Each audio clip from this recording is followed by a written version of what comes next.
Hello students, welcome to Chem MCQs Academy. Let's read this question. The question says that which of the following is correct definition of bond angle?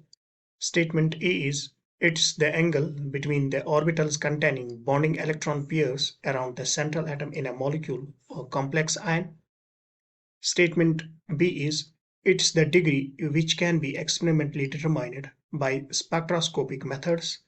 Statement C is it helps in determining the shape of molecule complex ion, and statement D is all of the above. यानी हमें correct definition bond angle की बतानी है. Bond angle जो होता है ये simply it's an angle between two bonds. दो बॉन्ड्स के बीच में जो एंगल होगा उसको हम बॉन्ड एंगल बोलते हैं, या it's an angle formed between two orbitals, two orbitals containing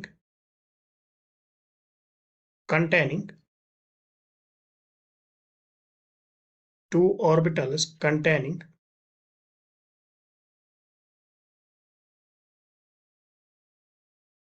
bonding electrons.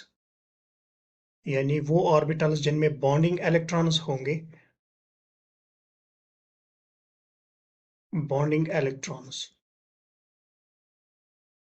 उनके बीच जो एंगल होगा उसको हम बोलते हैं bond angle. And bond angle जो है इट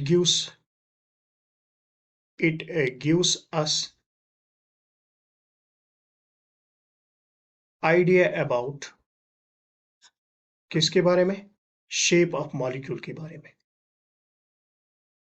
शेप ऑफ मॉलिक्यूल के बारे में ये आइडिया देता है. एंड साथ ही साथ इसको हम बॉन्ड एंगल को हम डिग्रीज में कैलकुलेट करते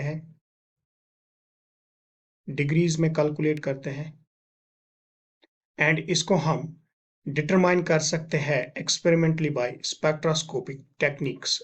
कुछ स्पेक्ट्रोस्कोपिक टेक्निक्स हमारे पास होते हैं, फॉर एग्जांपल डिफ्रैक्शन पैटर्न हमारे पास होता है, या एक्सरे क्रिस्टलोग्राफी हमारे पास होती है.